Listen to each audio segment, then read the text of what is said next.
Inggris, 6 Januari 1854, hari Jumat, hari yang normal. Tapi ternyata tidak. Pada hari itu, dunia kedatangan bakal sosok yang akan menjadi legenda sampai hari ini. Sosok yang akan membuat kalian terperangah dengan kejeniusannya. Sosok yang akan membuat kalian berdecak kagum dengan segala hipotesanya. Dan sosok yang akan membuat kalian ngomong wah seharian. Dialah Sherlock Holmes. Shh, nanti dulu, jangan skip videonya dan jangan sambat. Saya tidak akan menceritakan kisah Sherlock Holmes pada kalian atau juga kisah-kisah lain dari keluarga besar Mas Sherlock ini. Enggak, bukan itu. Justru kalian harus tahu Sherlock punya seorang murid dari Cina. Nah, mari saya perkenalkan. Jenius dari lahir, dari umur 5 tahun sudah banyak membaca jurnal-jurnal ilmiah klasik, master dalam bidang musik, catur kaligrafi dan juga melukis. Di umur 7 tahun sudah mengambil alih bisnis keluarga, obat herbal Cina. Di umur 9 tahun sudah mengobati pasien, bahkan orang-orang di kampung memanggilnya bocah ajaib. Dan di umur 11 tahun, diplomat dan bisnismen tersohor di Cina mensponsorinya untuk berkuliah di Amerika demi misi mengharumkan nama Cina dan kembali bak pahlawan yang dipuja karena prestasinya.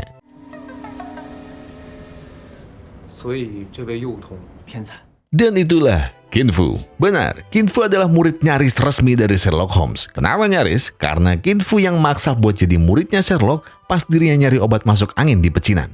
Dan mereka baru kenal 2 bulan. Hari ini adalah hari terakhir mereka bersama, dan Sherlock berkata mereka harus berpisah karena Kin Fu harus mulai menganalisa kasus dengan kemampuannya sendiri, bukan lagi dari instruksinya.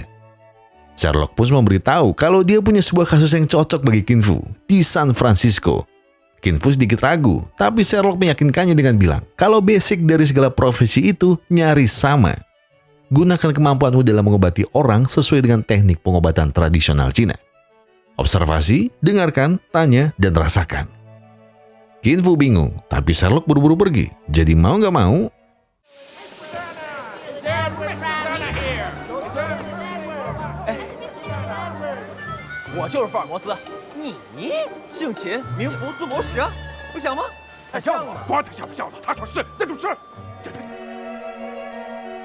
Kin Fu pun langsung dibawa menuju rumah orang yang menyewa jasa Sherlock. Di tengah perjalanan, Kin Fu melihat kerumunan orang yang berdemo di depan gerbang pecinan. Salah seorang pria yang membawanya menjelaskan kalau situasi antara imigran Inggris dengan imigran Cina tengah mengalami ketegangan karena sebuah kasus misterius. Kin Fu pun mendengarkan dengan seksama. Di kepalanya dia merasa ini pasti kasus mudah, tapi kenapa bisa sampai demo? Si pria lanjut menjelaskan kalau sudah terjadi kasus Jack the Ripper di San Francisco. Kin Fu bingung, bukannya itu di Inggris? Tapi oke lah, masih masuk ranah kasus yang mudah. Pasti pelakunya seorang dokter, dan kasusnya pasti penghabisan nyawa para kupu-kupu malam. Karena yang terjadi di Inggris seperti itu, dan pelakunya sudah ditangkap Sherlock Holmes asli. Pasti yang ini cuma penirunya aja. Si pria gempal bilang iya, tapi tidak semuanya. Kasusnya sama persis dengan Jack the Ripper yang ada di Inggris. Yang berbeda adalah korbannya. Pertama, korbannya wanita dengan organ perut yang hilang dan terlihat seperti dipotong oleh seseorang yang profesional. Oke, masih sama batin Kin Fu. Cuma yang nggak sama adalah wanita yang menjadi korban ini adalah Alice Westman, anak seorang senator terkenal dari Partai Republik, Grant Westman. Oke, anak orang terkenal dihabisi, motifnya pasti balas dendam, masih make sense. Si pria gempal menggeleng. Masalahnya adalah Tuan Grant adalah salah satu calon wali kota yang sedang melakukan kampanye untuk kepemimpinan selanjutnya. Dan kebijakan yang dia buat adalah semua orang Cina wajib tunduk dengan imigran berkulit putih lainnya dan tidak boleh ada penguasa di dalamnya. Atau dalam artian, mereka meminta para imigran Cina yang hidup secara independen hanya boleh bekerja sebagai budak atau mereka pergi dari Amerika. Oke, ini masuk ranah politik, batin Kin Fu. Baik, berarti tugasnya di sini harus memecahkan kasus pembunuhan ini demi mengembalikan nama baik para imigran Cina. Iya kan? Benar, tapi enggak juga, kata si pria gempal. Karena korban selanjutnya adalah seorang laki-laki Indian, penduduk asli Amerika, dan lebih hebohnya, dia adalah ketua suku yang diakui oleh para pejabat tinggi di San Francisco. Bahkan mungkin di Amerika, Kaitan. Dan yang aneh, si ketua suku ini cuma disayat di leher, tidak ada yang hilang sama sekali dari tubuhnya. Kin Fu pun mulai menelan ludah, rasanya kasus Jack the Ripper di Inggris lebih mudah daripada ini. Tapi Qin Fu masih berpikir positif. Sekali lagi dia menegaskan berarti yang perlu dia selesaikan adalah mencari pelaku sebenarnya dan mengembalikan nama baik para imigran Cina di pecinan. Iya kan? Enggak. Kata si pria gempal, pelaku sebenarnya sudah tertangkap, Bai Zhenbang. Qin Fu bingung, masalahnya di mana kalau pelaku sudah tertangkap? Masalahnya adalah Bai Zhenbang adalah anak dari ketua gangster Hip Sing Tong, salah satu gangster paling ditakuti dan paling berpengaruh di Amerika.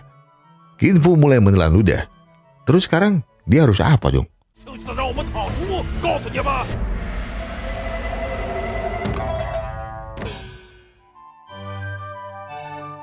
Qin Fu tidak percaya kalau dirinya harus bertemu langsung dengan bos Hip Sing Tong yang terkenal kejam dan tidak pandang bulu.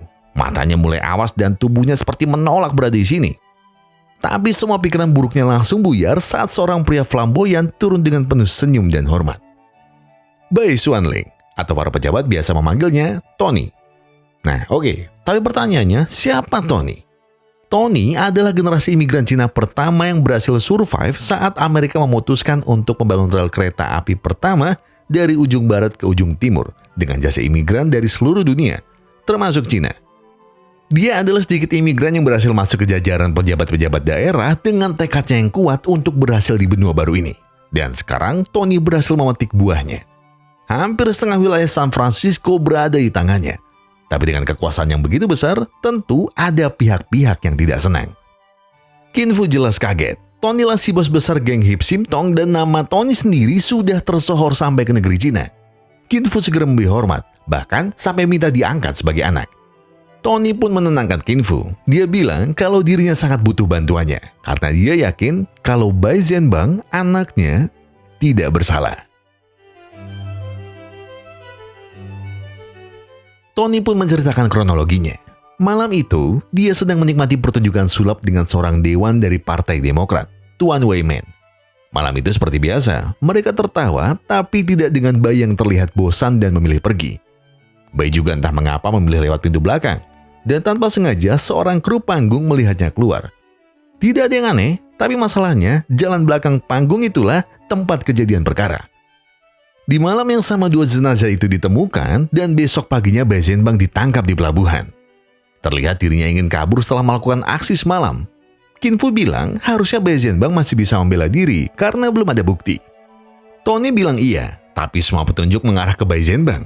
Selain gerak-geriknya yang mencurigakan, Bai Zhenbang juga seorang lulusan Universitas Kedokteran Inggris terbaik. Dan itu cocok dengan temuan bukti polisi yang mengotopsi jenazah Alice. Kalau pelakunya kemungkinan besar adalah dokter. Oke, tapi itu tuduhan sepihak. Tony melanjutkan. Tuduhan selanjutnya adalah ada ketegangan antara Tony dengan ayah Alice. Di mana ayah Alice ingin mengusir seluruh penduduk Cina yang tidak suka dengan kebijakannya. Dan Bai adalah orang yang tidak suka dengan kebijakan ayah Alice. Atau dalam artian, semua masalah ini mengerucut ke arah politik, kekuasaan, dan juga masalah etnis. Yang artinya, ditangkapnya Bai Zhenbang tanpa bukti yang kuat adalah permainan seseorang yang tidak suka dengan kekuasaan yang Tony miliki. Maka dari itu, dia mengincar sisi terlemahnya, yaitu anaknya. Biarpun Tony tahu anaknya sulit diatur, tapi dia menemukan keanehan dengan ditangkapnya Bai di pelabuhan. Karena jika Bai ingin benar-benar pergi dan meninggalkan kekacauan, kenapa dia menunggu di pelabuhan yang kapalnya sudah lewat jam keberangkatannya? Karena kapal paling cepat yang bisa Bai Zhenbang tunggu adalah hari esoknya. Bukan hari di mana dia ditangkap. Yang berarti ada seseorang yang Bai Zhenbang tunggu. Qin Fu mulai bingung dengan kasus ini. Dia tidak menyangka kalau kasusnya akan sebesar ini. Tony yang melihat Qin Fu mulai ragu berkata, kalau dia sudah mengeluarkan banyak uang untuk menyewanya.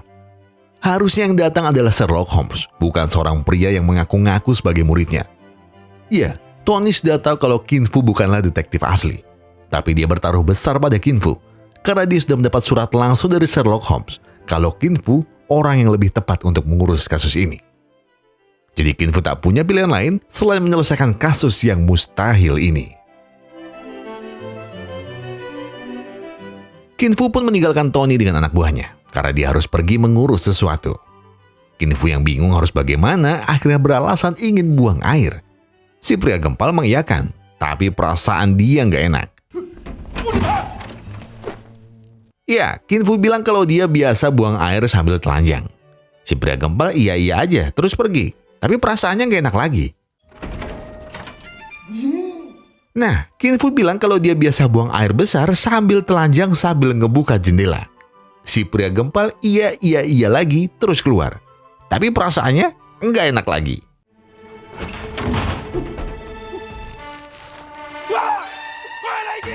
Mereka berdua pun saling tarik-menarik. Namun Qin Fu kurang beruntung karena talinya harus terlepas dan jatuh di atas seseorang.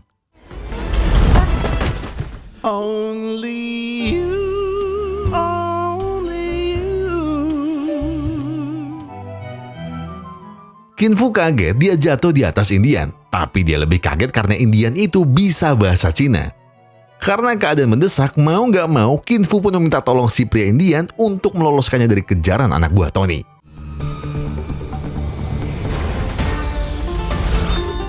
Qin Fu langsung ngomong, wow, ternyata si Indian punya 3 dari 4 ciri-ciri pejuang Indian legendaris. Penglihatan elang, pendengaran burung hantu, kecepatan puma, dan kekuatan.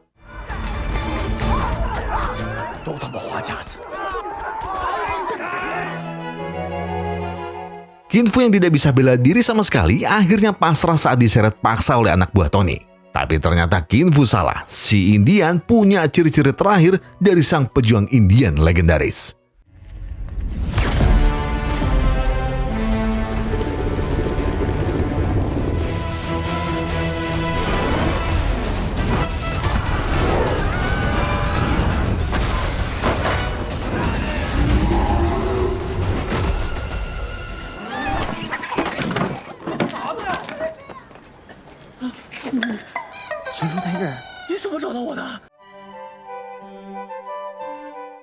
Qin Fu pun masih tidak mengerti. Dia sudah disuruh menyelesaikan kasus yang mustahil, dikejar kelompok gangster paling ditakuti, dan sekarang ada seorang Indian yang berbahasa Cina meminta pertolongannya.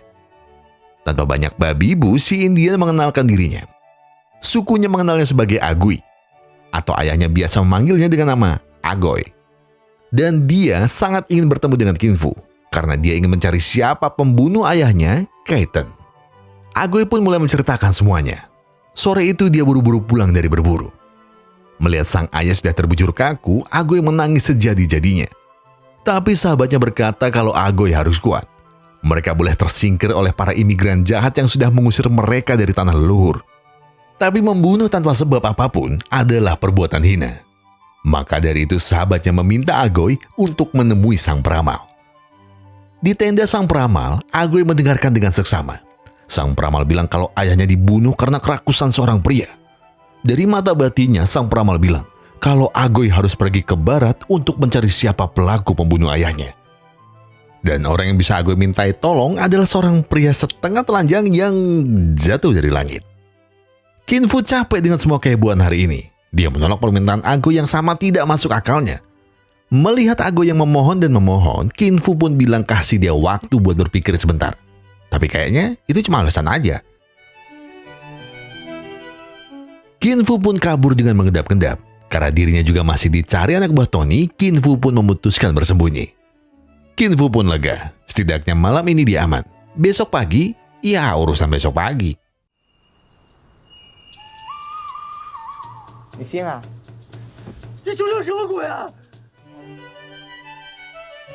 Qin Fu kaget kalau ternyata kereta yang ditiduri semalam adalah milik Agoy dan dirinya sudah berada di tanah suku Indian. Qin Fu kaget, tapi senang juga. Ternyata ada yang boleh juga di sini. Sahabat Agoy langsung memotong dan bilang kalau dia akan mengubur Qin Fu semisal dirinya masih menatap adiknya terus. Qin Fu yang tidak mengerti bahasa Indian akhirnya dimanfaatkan oleh Agoy yang bilang kalau sahabatnya itu berkata, semisal Qin Fu mau membantunya, dia bisa menikahi adiknya. Dapat tenda 1 dan juga tanah seluas matanya memandang. Qin Fu langsung bilang oke. Sahabat Agoy nggak ngerti bahasanya, tapi Agoy bilang oke.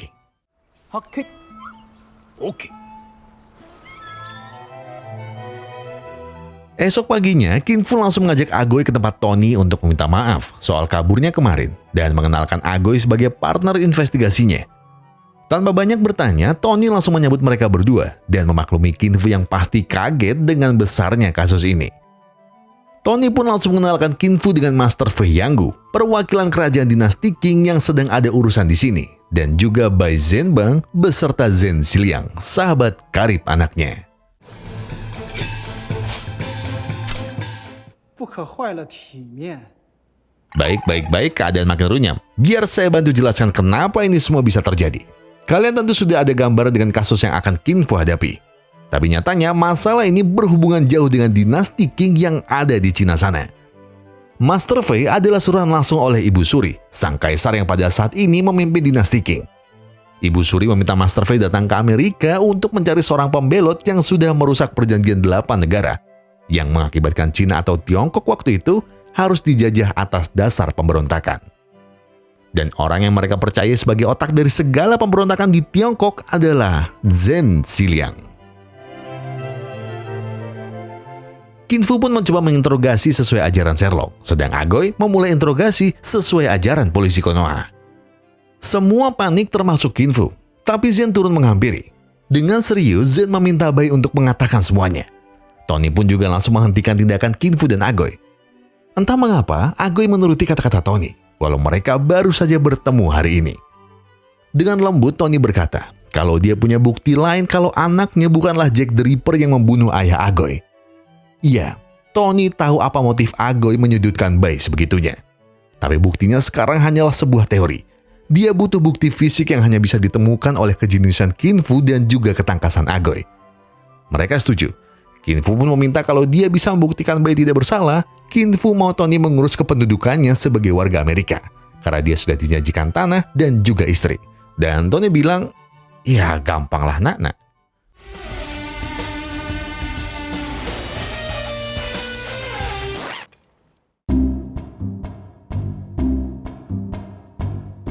Baiklah, sekarang waktunya Qin Fu mempraktekkan apa yang sudah dia pelajari dari Sherlock Holmes dan dipadukan dengan langkah-langkah pengobatan dalam pengobatan tradisional Cina. Pertama, ada observasi.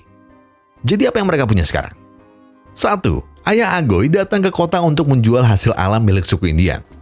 Ayah Agoy sudah sering melakukan ini karena hanya dialah satu-satunya perwakilan Indian yang bisa bernegosiasi dengan pejabat dan pebisnis di San Francisco.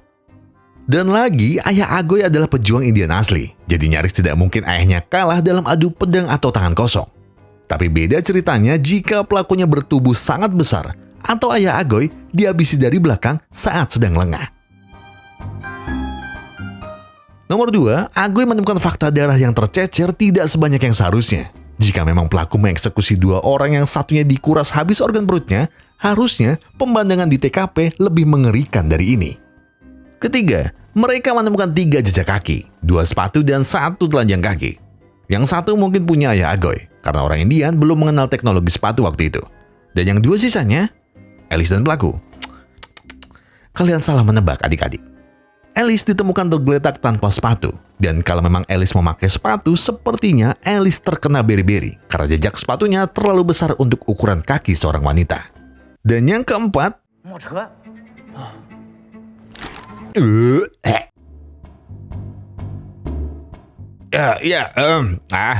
ada jejak kereta kuda, yang mana dari observasi mulut ke mulut dari Agoy dia yakin kalau kudanya adalah kuda kota.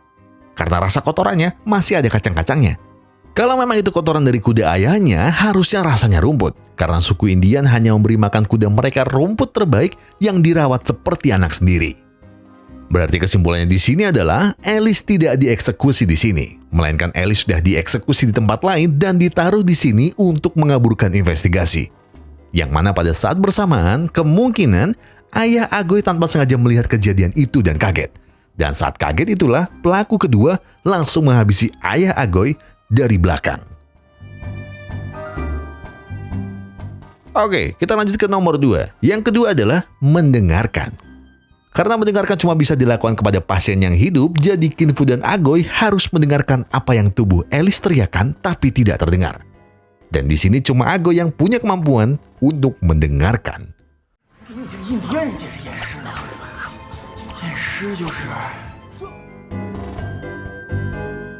Oke, caranya aneh, iya tapi ampuh. Dari pendengaran barbar Agoy, mereka mendapati sendi retak di tangan kiri, lebam di pinggul kanan, lecet di pundak, leher patah, dan luka fatal di kepala bagian belakang. Tapi bukan karena pukulan. Agoy bisa melihat itu semua karena terbiasa mengurus hewan buruan bersama ayahnya.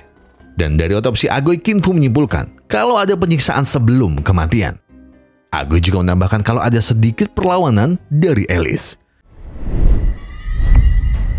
就是说凶手身上一定有道抓痕。阿贵，人才。 Iya, ada serpihan kulit kering di kuku Alice, yang mana tidak ada luka bekas cakaran di tubuhnya. Dan kayaknya Alice juga bukan orang yang gampang gatal, yang artinya ada kemungkinan bekas luka cakaran di tubuh pelaku. Belum lagi isi perut yang terpotong rapi layaknya dieksekusi seorang dokter. Tapi setelah Agoy perhatikan, potongannya lebih mirip ke orang yang terbiasa memotong daging, karena bekas potongannya halus tapi tidak merata. Jadi kemungkinan pelakunya bukan dokter, bisa tukang daging atau pemburu. Dan yang terakhir, ada serpihan kayu sangat kecil di bekas luka kepalanya. Dan dari kedalaman lukanya yang amat dalam, hanya orang yang punya kebencian amat sangat dengan Alice yang memukulnya dengan amat keras, sampai-sampai lukanya lebih terlihat seperti orang dijatuhkan dari ketinggian daripada dipukul. Atau orang yang memukulnya benar-benar orang yang sangat besar dan tidak punya belas kasih. Dan sekiranya siapa dan orang seperti apa yang punya dendam amat sangat kepada Alice. Maka dari itu masuklah kita ke metode yang ketiga, yaitu bertanya. Dan orang yang bisa mereka tanya soal siapa kira-kira orang yang amat sangat membenci Alice adalah Tuan Grant. Tapi kayaknya mereka salah langkah, karena Tuan Grant sedang berduka. Dan lagi dia tidak suka ada orang Cina di kantornya. Baiklah kalau begitu, mari kita skip ke bagian terakhir, merasakan. Tapi karena mereka sedang mengurus kasus bukan mengurus pasien, jadi bagian keempat mereka ganti dengan mencuri. Enggak, salah, membobol. Ya, malam itu Qin Fu dan Agoy menerobos masuk ke rumah Tuan Grant demi mencari bukti tambahan. Di dalam rumah megah itu, Qin Fu tidak menemukan apapun yang mengarahkannya pada pelaku atau tambahan bukti. Di sana, Qin Fu hanya menemukan foto-foto Alice sedang melukis dengan latar Inggris, baju sobek tapi bukan sobek paksaan, foto lama Tuan Grant saat masih menjadi tentara pasukan Inggris, dan Agoy yang menangis karena melihat foto pembangunan jalur kereta pertama di Amerika. Qin Fu yang melihat itu sedikit sadar. Mungkin Agoy teringat tanah leluhurnya yang dipakai secara paksa menjadi jalur kereta. Namun, Qin Fu melihat keanehan di pagar lantai atas dan pegangan tangga. Namun, Qin Fu harus segera pergi karena ada yang harus dia pastikan terlebih dahulu.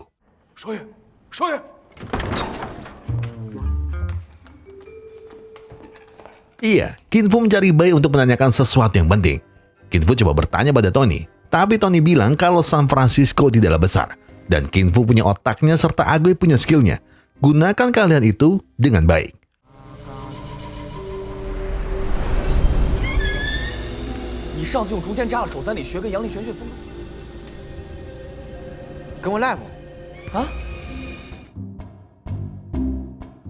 Pertunjukan sulap. Entah Agoy mendapat petunjuk itu dari mana. Tapi Agoy meyakinkan kalau petunjuknya tidak pernah salah. Qin Fu dan Agoy yang berniat mencari Bai segera ditahan oleh security acara. Hanya boleh tamu VIP yang masuk ke ruang sang maestro sulap. Qin Fu pun berdebat, tapi Agoy menggunakan pendengaran liarnya untuk mencari suara Bai.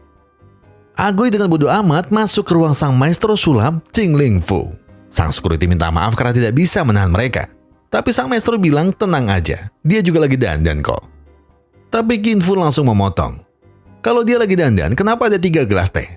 Master bilang kalau itu ya buat minum. Terus kenapa ada 3 bangku? Master jawab ya itu buat minum sambil duduk. Cuma posisinya bisa rebahan aja sekali-sekali. Agoy pun langsung mendesak dengan bertanya di mana Bai. Tapi sang maestro menjawab, tenang, duduk dulu. Gak perlu buru-buru. Dia ada pertunjukan. Nanti habis pertunjukan, dia bakal ngomong. Tapi Agoy mendengar langkah kaki seperti berlari. Dan ternyata itu adalah Bai dan juga Zeng. Tapi bentar, ternyata ada Master Fei juga. Iya, Master Fei ada di sana karena dia sudah tahu apa yang Bai dan Zen lakukan. Dia tahu kalau pemberontakan Zen selama ini dibantu oleh Bai. Master Fei semakin yakin kalau memang Zen tidak bekerja sendirian saat dirinya tanpa sengaja mendengar obrolan antara ayah Bai dengan pemimpin Irish Union, Marston. Dia tahu sekali Zen dan Bai mencuri senjata milik Irish Union dan akan mengirimnya ke Tiongkok untuk pergerakan pemberontakan. Qin Fu yang tak menyadari situasi semakin gawat langsung menyuruh Agoy menggunakan jurusnya. Namun sayang, jurus pamungkas Agoy hanya bisa digunakan 2 hari sekali. Walaupun menang jumlah, ternyata hal itu tidak menyulitkan Master Fei sama sekali. Sampai saat Qin Fu merasa terpojok, tiba-tiba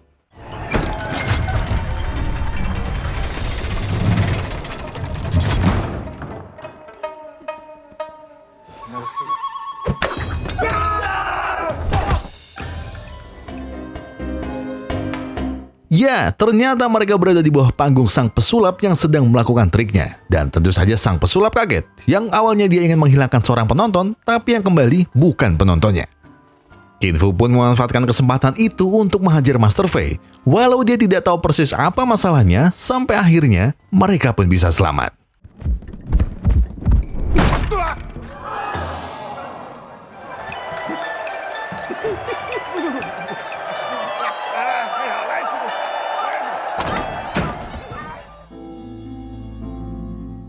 Di rooftop, Qin Fu segera menjelaskan semua temuan yang dia temukan dari investigasinya.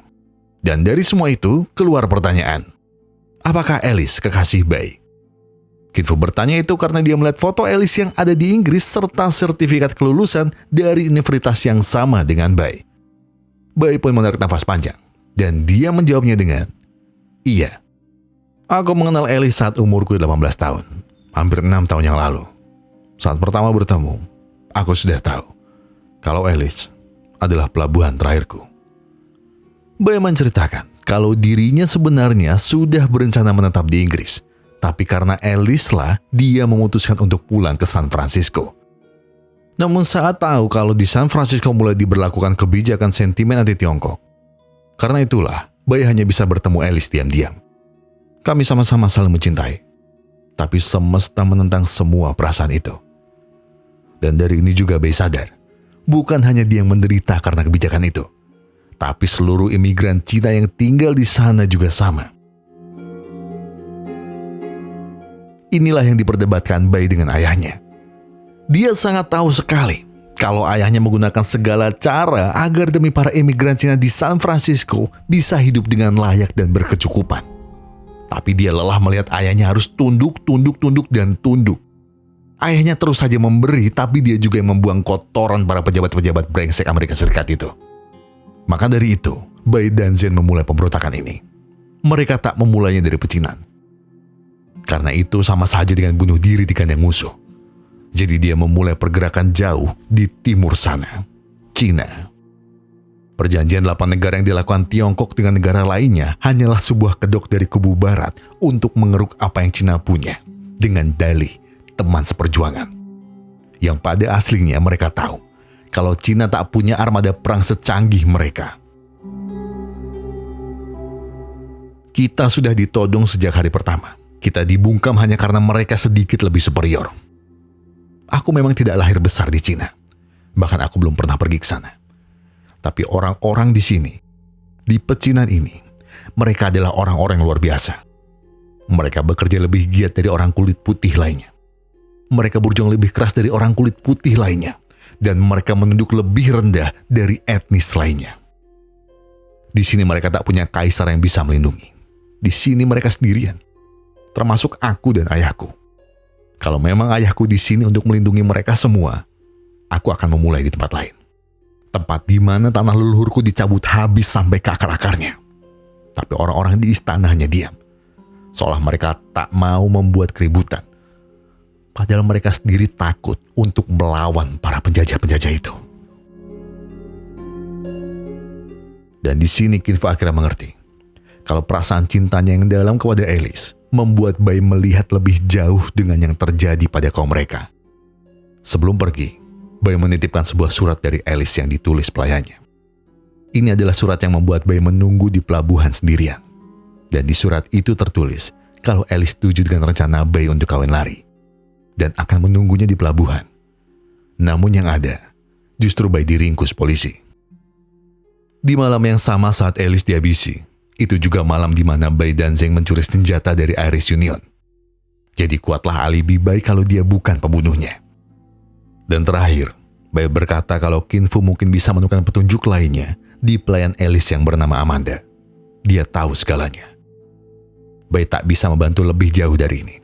Karena besok dia akan menyelundupkan senjata-senjata itu ke pelabuhan. Jadi dengan kepercayaan penuh, Bai menitipkan kasus ini kepada Qin Fu dan Agoy.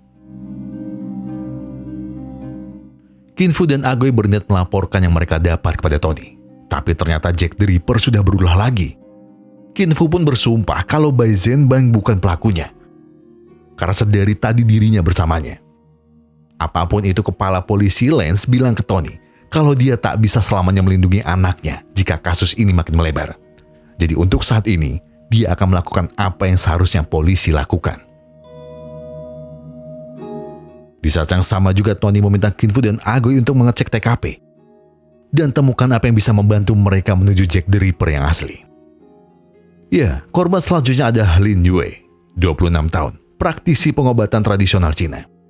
Kinfu melihat kasus ini makin aneh, polanya makin tidak terlihat. Namun Agoy mengatakan kalau luka di tubuhnya tidak serapi luka di korban sebelumnya. Jadi ada kemungkinan besar pelakunya berbeda orang lagi. Jadi yang bisa mereka lakukan adalah mencari tahu tentang korban dari ayahnya. Apakah dia punya musuh? Apakah dia punya teman? Atau apakah dia menyimpan sebuah rahasia?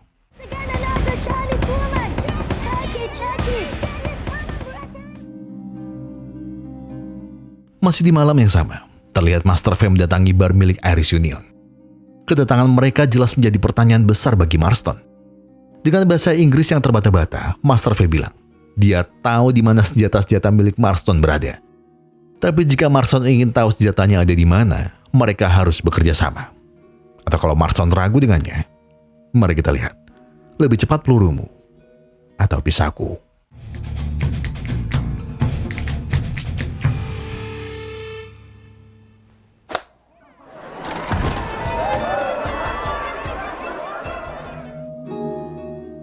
Oke, baiklah. Saya akan merekap sedikit yang sudah terjadi sejauh ini. Pertama, Bai dan Zhen akan segera melancarkan misinya menyelundupkan senjata ke pelabuhan. Di lain sisi, polisi sedang mencari Bai karena kasus malam. Sementara itu, Master Fei dan Marston bekerja sama untuk mendapatkan keuntungan masing-masing.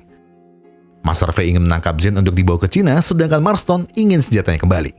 Disinilah Kinfu dan Agoy akan membantu Zhen untuk melancarkan misinya. Setelah itu menemui Bai untuk menceritakan apa yang dia dapat dari penyidikannya. Namun hal itu kayaknya tidak akan mudah karena mereka perlu kabur dari kejaran polisi, prajurit kerajaan, dan juga bandit.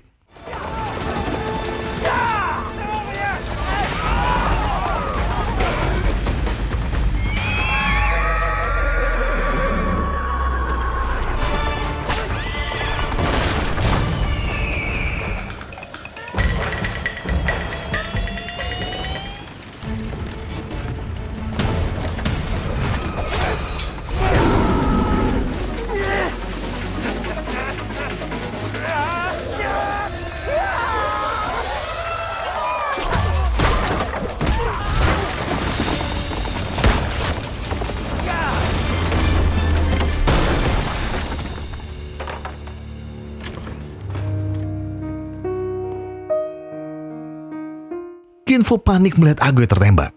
Tapi Agoy beruntung ternyata pelurunya bersarang di kalung pemberian ayahnya. Sementara itu Marston marah karena ternyata yang mereka kejar adalah kotak kosong. Jadi sebagai gantinya, mereka akan membawa Kinfu, Agoy, dan Zhen ke markas mereka. Di tempat lain, Bai bersama pengawal pribadinya harus terpojok oleh kelompok bandit Iris Union. Sang pengawal dengan berani menahan mereka semua demi Bai bisa kabur dari sana. Walaupun itu berarti dia harus mengorbankan nyawanya.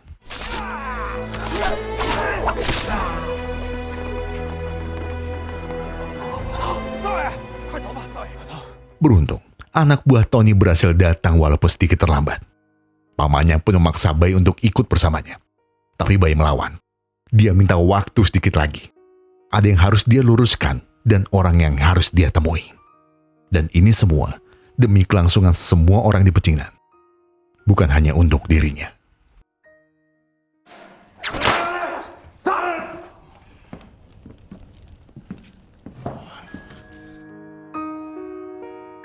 Ya, Zhen sedang mengalami siksaan dari Marston agar dirinya memberitahu di mana senjata-senjatanya yang mereka curi.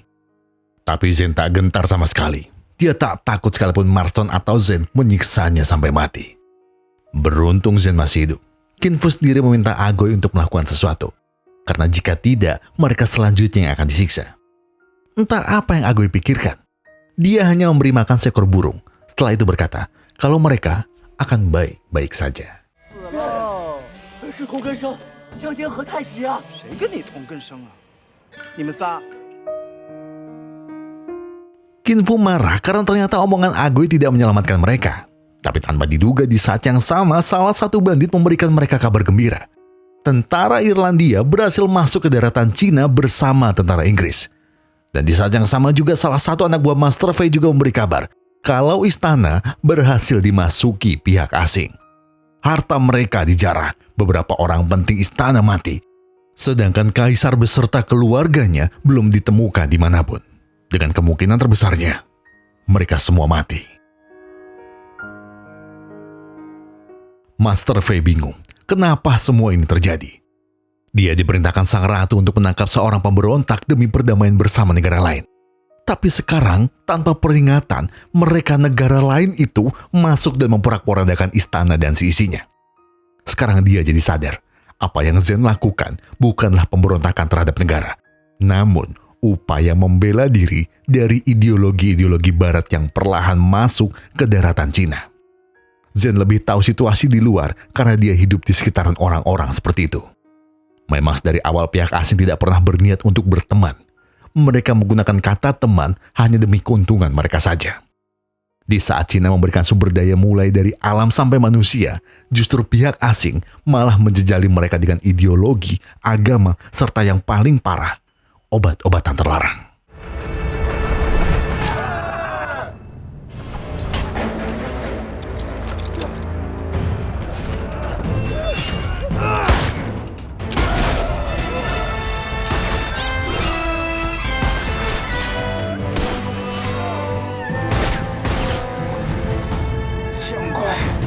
Crazy bastard!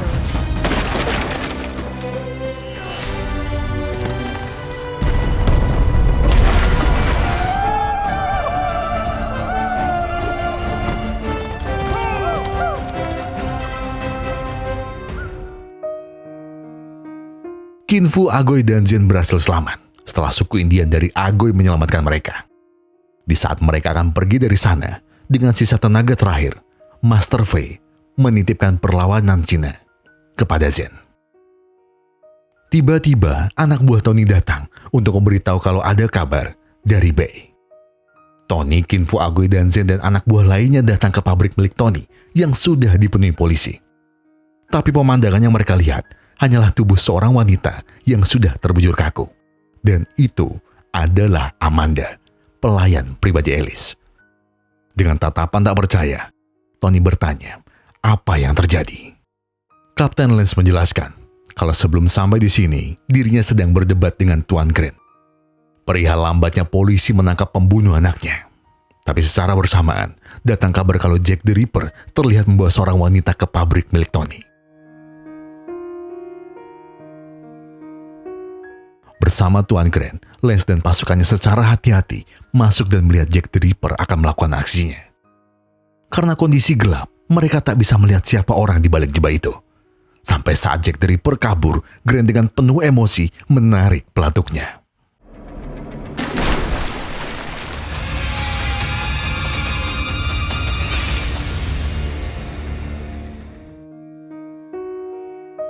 Iya, pelakunya ternyata memang Bai Zhenbang. Tony tak tahu harus berkata apa. Tapi Grant menegaskan, kalau sudah sedari awal, dia tahu pelakunya memang Bai. Hanya Bai saja yang sampai saat ini menolak kebijakannya. Padahal kebijakannya bukan untuk memberatkan para imigran Cina. Dia justru menyadarkan kalau memang bukan di sinilah tempat mereka. Out of our country!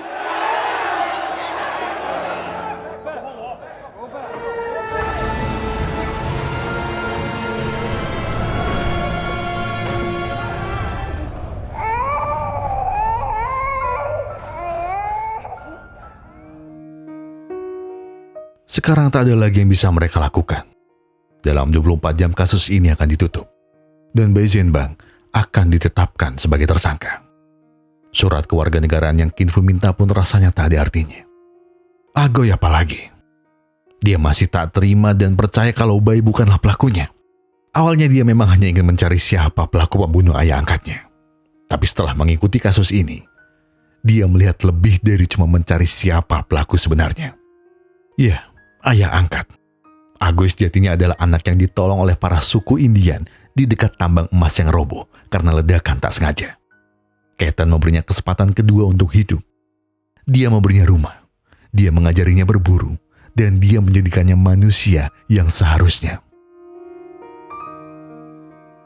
Tapi seiring dia mengikuti kasus ini, dia justru melihat kalau banyak di luar sana yang tidak seberuntung dirinya.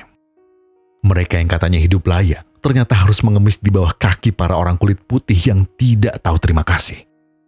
Mereka orang-orang yang mengusir para Indian dari tanah leluhurnya, sekarang mau mengusir lagi orang-orang yang sudah membangun tanah ini dengan keringat dan darah. Maka dari itu Agoy tak peduli Kin Fu ikut atau tidak. Tapi yang jelas, dia tidak mau diam saja.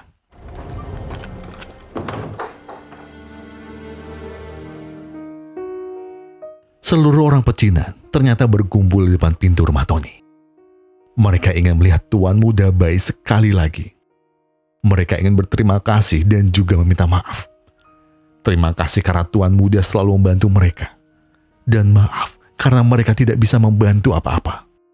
Banyak dari mereka yang dibantu Bai secara personal. Banyak dari mereka yang dibela Bai dengan segenap hati.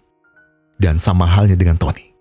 Mereka tahu seberapa besar Tony mengusahakan pecinan ini tetap hidup, walau harus sering mengalah kepada pejabat-pejabat kulit putih yang tamak dan rakus itu. Mendengar itu semua, Kin Fu, Agoy, dan Zen pun memantapkan tekad untuk menyelesaikan kasus ini. Bukan lagi demi keadilan Bai atau mengembalikan nama baik, tapi demi harga diri. Kin Fu dan Agoy pun pergi ke rumah Amanda. Tak ada yang aneh, kecuali satu. Sebuah pot herbal yang berisi banyak rempah-rempah yang sangat berguna jika pasiennya adalah ibu hamil. Kin Fu pun teringat dengan temuan benda asing di tubuh Alice.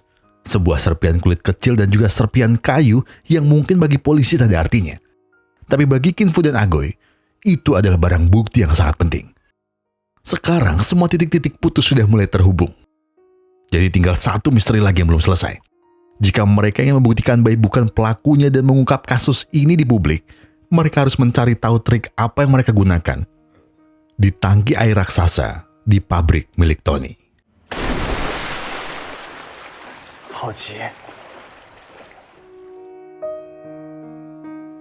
Agoy pun menyelam dan menyelam. Dia ingin mencari bukti kalau kematian Bai adalah sebuah trik. Sampai pada dasar tangki, dia menemukan sebuah lorong yang terhubung ke penampungan air lainnya. Atau dengan artian, pelaku sebenarnya punya waktu sangat cukup untuk melepaskan tubuh Bai yang sudah dia siapkan sedari lama. Dan untuk mengungkap bagaimana semua trik ini berjalan, mereka harus mengungkapnya bersama Bai. Atau dalam artian lain, mereka harus mengautopsi tubuh Bai malam ini juga. Karena waktu mereka kurang dari 8 jam sebelum kasus Bai ditutup. Dan polisi menetapkan Bai sebagai Jack the Ripper yang asli. Esoknya, Kin Fu datang tepat sebelum kasus ditutup di hadapan publik. Kin Fu dengan lantang berkata kalau dia dan teman-temannya sudah menyelesaikan kasus terumit yang pernah ada di Amerika. Dan mereka punya bukti kuat kalau Jack the Ripper yang asli bukanlah Bai Zhenbang. Maka dari itu mereka akan membawa saksi yang akan mengungkap semua misteri ini. Mr. Bai Zhenbang.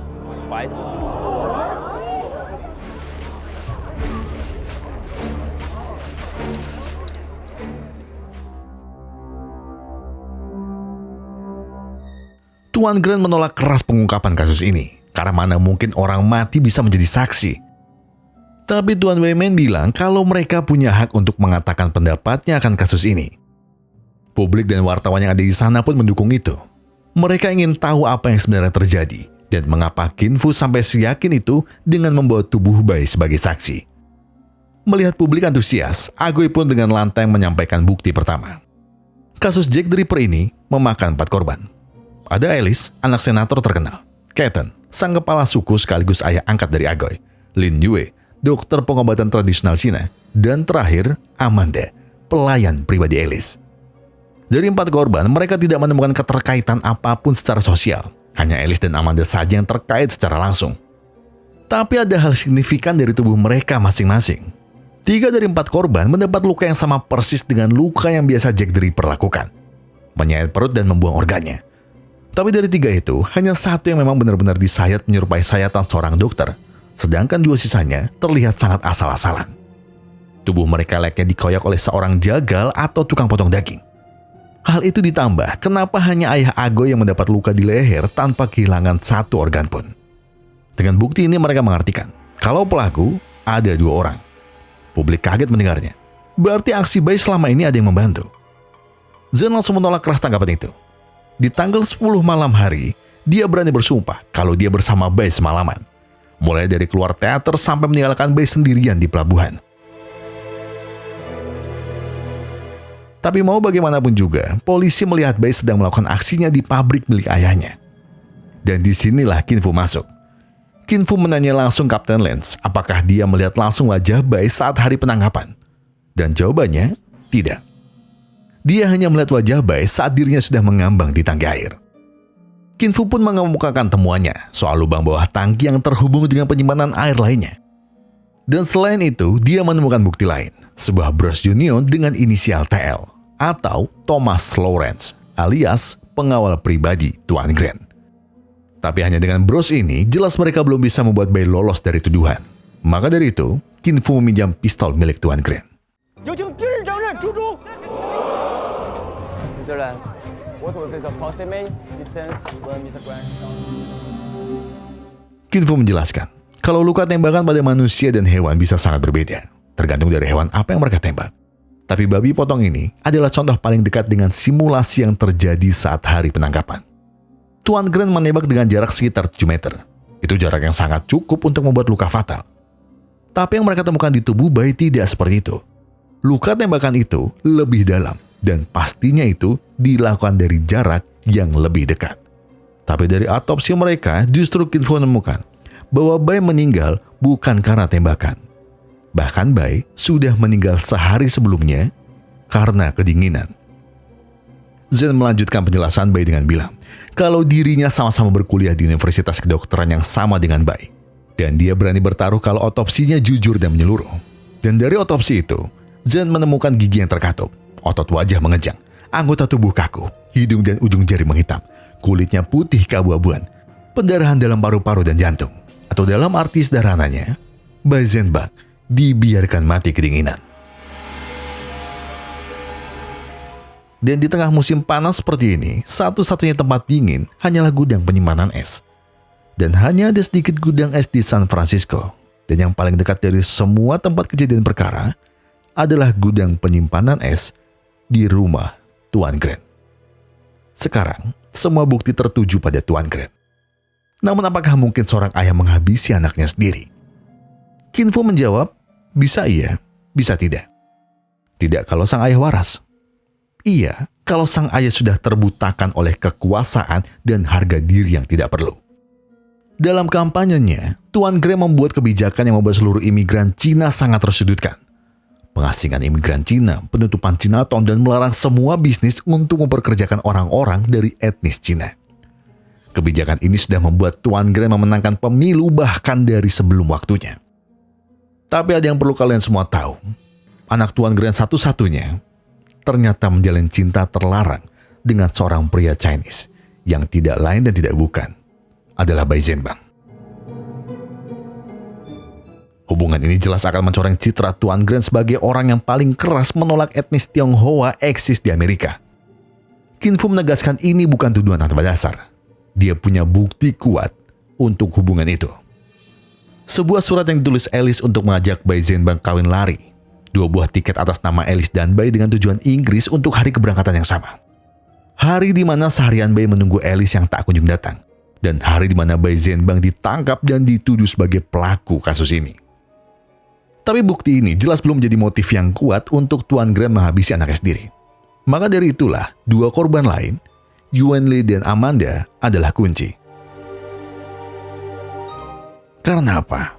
Karena Yuan Li adalah dokter yang Alice percayai untuk mengecek kandungannya. Iya, benar. Alice hamil dan itu adalah anaknya dengan Bai Zhenbang. Dan itulah yang memperkuat bukti surat Alice soal kawin lari bersama Bai. Namun kembali lagi, Apa jadinya perasaan seorang ayah yang tamak akan kekuasaan saat mengetahui anaknya hamil dari orang yang sangat dia benci keberadaannya? Dia dengan gelap mata mendorong anaknya jatuh ke bawah sampai kepalanya menghantam ujung tangga dengan sangat keras. Dan saksi satu-satunya dari pihak Alice hanyalah Amanda. Kin Fu meyakinkan publik dengan memperlihatkan serpian kayu yang dia temukan di kepala Alice.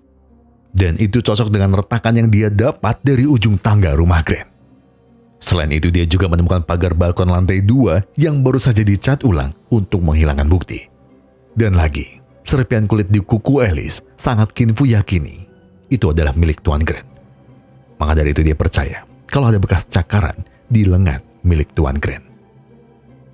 Dan setelah semua itu, Tuan Grant tak bisa mengelak lagi. Semua bukti yang Kin Fu berikan sudah jelas mengarah kepadanya, dan itu semua benar. Tapi Kin Fu harus tahu, dia tidak menghabisi Alice. Itu semua hanya kecelakaan. Malam itu, Tuan Grant mendapat kabar soal perihal keinginan Alice untuk pergi ke Inggris dengan baik. Grant segera melarang Alice dengan berkata kalau mau dia taruh mana harga dirinya ketika seorang anak senator jatuh cinta dengan seorang pria yang derajatnya tidak lebih tinggi dari seorang budak. Alice yang muak mendengar hinaan ayahnya atas orang-orang Cina pun berkata, kalau karena inilah dia semakin ingin pergi jauh dari ayahnya. Karena inilah juga dia merasa ayahnya sudah gila dengan kekuasaan yang tidak jelas. Jadi sekarang ada baiknya sang ayah menggunakan kupingnya baik-baik. Karena Alice dengan penuh emosi berkata kalau dirinya tengah hamil anak dari bayi Zhenbang. You said you are pregnant with a Chinaman?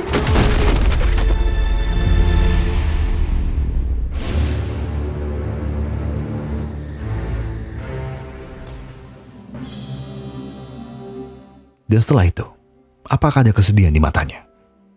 Tidak.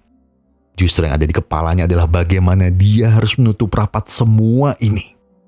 Dengan kesadaran penuh dia meminta Thomas untuk mencari pemburu dan mulai membuang isi perutnya. Dia tidak mau ada orang yang tahu kalau anaknya tengah mengandung. Dan dia juga memanfaatkan ketakutan banyak orang dengan sosok Jack the Ripper. Namun dibalik semua rencananya, tanpa sengaja ayah Agoy melihat dirinya sedang menaruh Alice yang sudah tidak bernyawa di ujung gang gelap itu. Dan disitulah dia merasa kalau tidak boleh ada orang yang tahu tentang semua ini. Atau dalam artian, Kaitan dihabisi tanpa tahu apa yang terjadi. Jadi Kaitan hanyalah sebuah kerikil kecil untuk ambisinya yang lebih jauh. Dan lagi, Tuan Grant juga yang menghabisi bayi malam sebelumnya. Malam itu aku punya alasan kuat untuk menghabisinya. Dia sudah merusak anakku dan juga diriku. Dan dia datang hanya untuk mengemis soal apakah aku pelakunya. Dan aku bilang iya. Aku mungkin tidak sengaja menghabisi anakku. Tapi aku tidak pernah sudi rahim anakku mengandung bayi orang hina seperti Bai atau orang-orang Cina lainnya. Ya, Tuan Grant lah pelaku sebenarnya. Dan sekarang dirinya sudah terpojok. Dan tak ada lagi yang bisa menolongnya selain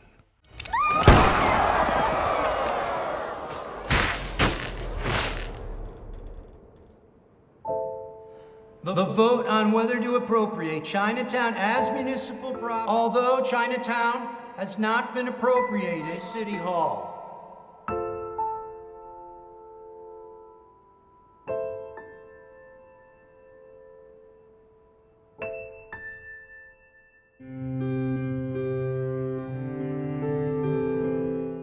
Setelah kasus ini selesai, Tony mengucapkan banyak terima kasih kepada Kin Fu dan Agoy. Dia tak percaya kalau mereka berdua benar-benar bisa memecahkan kasus tersulit yang pernah polisi Amerika hadapi. Dia tak tahu harus memberikan apa. Tapi ada sesuatu yang Kin Fu terima. Surat kewarganegaraan Amerika yang Kin Fu robek di luar ruang sidang. Surat itu disusun kembali oleh Tony dan diberikan kepadanya. Tony bilang kalau ini adalah hak Kin Fu mendapatkannya. Dan juga dia tahu siapa Kin Fu dan Agoy sebenarnya. Kin Fu adalah anak dari tabib pribadi Kaisar waktu itu. Melihat kehebatan ayahnya, Kaisar meminta ayah Kin Fu untuk membantu lebih banyak orang di luar sana. Ayahnya mengiyakan permintaannya dan memutuskan untuk membuka praktik kecil di sebuah desa. Namun saat pemerintahan yang baru terkudeta, ayah Kin Fu diburu habis-habisan karena banyak memegang rahasia kekaisaran. Namun sampai saat terakhir pun, Sang ayah tak mengucap satu kata pun. Sampai akhirnya Kin Fu diasuh oleh sang kakek dan dibantu oleh seorang saudagar untuk pindah ke Amerika demi keamanan Kin Fu. Karena mau bagaimanapun, Kin Fu adalah anak jenius yang dilulukan kaisar untuk melanjutkan pengabdian ayahnya. Dan untuk Agoy sendiri, dia masih ingat tentang bagaimana kebaikan ayah Agoy dulu saat pertama kali tiba di Amerika sebagai pekerja kasar. Dia masih teringat jelas kepolosan Agoy waktu itu adalah secerca harapan bagi banyak orang di saat mereka lelah dengan semua keadaan. Tony pun mengucapkan terima kasih. Dia sangat berterima kasih kepada Kin Fu dan Agoy. Dan sekarang, saatnya mereka berpisah. Tony akan kembali ke Cina untuk melanjutkan perjuangan anaknya dalam pengusiran pihak asing yang sudah mengambil alih paksa kerajaan.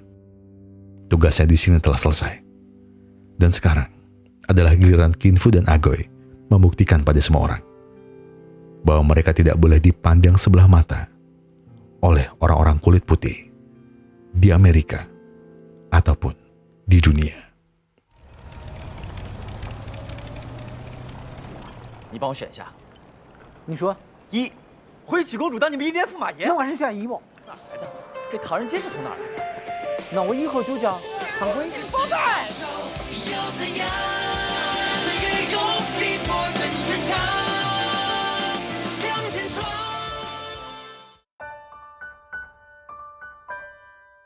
Iya, video yang sangat panjang, saya akui. Ya, sangat panjang, ya Allah. Editorku maafin saya. Tapi makasih buat kalian yang udah nonton ini sampai habis nih, sampai ke saya ngomong ini. Dan juga maaf lah kepanjangan buat penonton, buat editor saya, buat penulis saya juga. Tapi gini sih, kenapa saya pengen bahas film ini?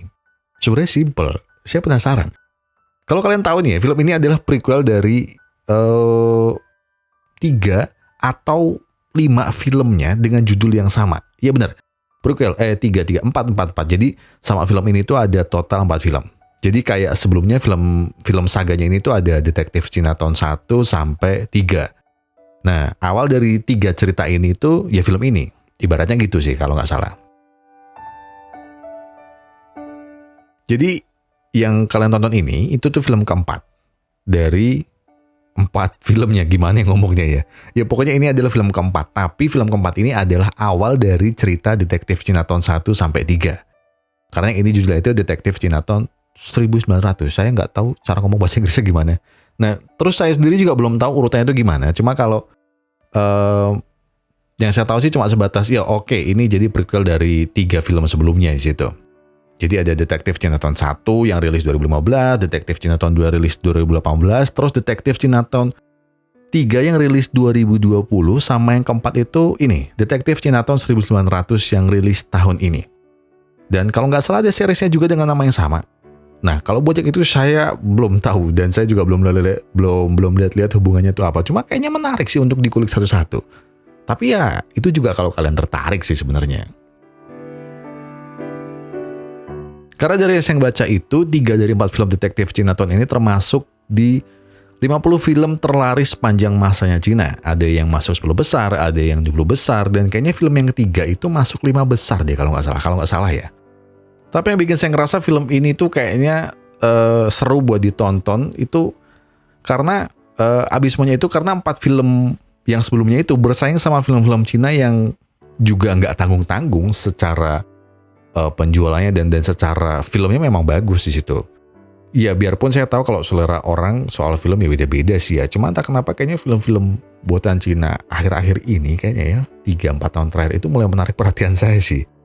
Mungkin karena banyak relate-nya ataupun kayak sesuatu yang baru dan mungkin film-film Hollywood juga beberapa ceritanya mungkin belum menarik lagi buat saya. Cuma ada kok, saya juga masih nonton sih beberapa film-film dari Hollywood dan nggak hanya Hollywood aja, banyak sih sebenarnya sih. Tapi sekali lagi kalau kalian tertarik sebatin buat ngelanjutin 3 sisa filmnya ya bolehlah kalian ngomong di kolom komentar. Tapi ya biarpun proses produksinya nunggu ya. Maaf. Cuma ya begitulah. Oke, itu aja. Gak ada kata-kata bagus kali ini, gak ada apapun. Saya cuma pengen nge-share soal Buat saya pribadi, filmnya keren dan seru. Sumpah, kalian harus nonton dan saya jadi tertarik buat nonton film 1, 2, 3-nya sama seriesnya mungkin sih. Jadi ya udah, untuk itu saya pengen mengucapkan terima kasih. Saya dan tim Push Rank Epic Glory mengucapkan terima kasih, sorry salah ngomong. Dan buat kalian yang udah nonton video sampai habis, buat kalian yang sudah memberikan like, buat kalian yang sudah memberikan komentar, buat kalian yang sudah subscribe dan juga mencet tombol thanks ya. Karena apapun yang kalian lakukan untuk channel ini sudah sangat membantu channel ini sampai hari ini, sumpah. Jadi sebagai penutup, saya pengen bilang ke kalian semua, kalau kalian lagi banyak masalah yang itu berat banget, yang tenang. Gak perlu buru-buru, gak perlu nyusu-nyusu. Selesaikan semuanya dengan kepala yang dingin. Jadi sekarang tarik napas, buang, tanggal kopinya, ambil koreknya dan sebatin aja dulu.